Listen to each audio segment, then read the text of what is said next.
សួស្តីអ្នកនរគ្នានេះគឺជា model E2400 LCP កម្លាំងវាគឺ2400 W គឺវាធំសមល្មមសម្រាប់ការប្រើប្រាស់តម្រូវការផ្សេងៗហើយមានរូបរាងបែបនេះមានប៊ូតុងចុចបិទបើកចេញភ្លើង AC និង DC ហើយនៅជំហានខាងស្ដាំនេះគឺជា DC output ដែលយើងសាកប្រើជាមួយឧបករណ៍ DC 12V ផ្សេងៗហើយខាងក្រោមគឺជា USB Type A Type C Fast Charge ហើយយើងសាកទូរស័ព្ទឬឧបករណ៍អេឡិចត្រូនិកផ្សេងៗនេះជារុន AC 220V ដែលយើងអាចប្រើជាមួយឧបករណ៍អេឡិចត្រូនិកក្នុងផ្ទះយើងបានហើយជំនាញខាងឆ្វេងនេះវិញគឺជារុនដែលយើងត្រូវការសាកបញ្ចូលតាមរយៈអគ្គិសនីការសាកបញ្ចូលតាមរយៈអគ្គិសនីយើងប្រើរយៈពេលតែ1ម៉ោងជាងប៉ុណ្ណោះហើយខាងលើនេះគឺរុនដែលយើងសាកតាមរយៈ solar និងកន្ទុយប្រេងឡានបានជាងយើងសាកពីឡានបានទៀតហើយនៅជំហានខាងឆ្វេងនេះវិញគឺជារុនដែលយើងអាចតថ្មថែមបាន2គ្រាប់ទៀត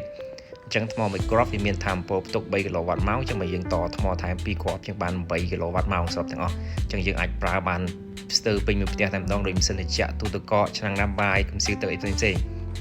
ហើយសម្រាប់បំលាស់ទីវិញបើសិនបើយើងមានម៉ាស៊ីនត្រជាក់ឆ្លាតទៀតគឺកាន់ពិសេសតែម្ដងយើងច្រឡាត់បំលាស់ទីបានគ្រប់ទីកន្លែងជាមួយម៉ាស៊ីនត្រជាក់ឆ្លាតនេះអញ្ចឹងពេលដាច់ភ្លើងឬចុះខែតឬរដូវក្តៅនេះគឺត្រូវម៉ាច់តែម្ដងជាពិសេសចូលឆ្នាំខាងមុខយើងចូលទៅដើរលេងអីបាទគឺត្រូវតែម្ដងហើយសម្រាប់បងៗដែលចង់បានអីបាទសូមឆាតចូល page មកយើងមានច្រើន model ច្រើន mode បំពេញគ្រប់តម្រូវការតែម្ដងបាទសូមអរគុណសូមជម្រាបលា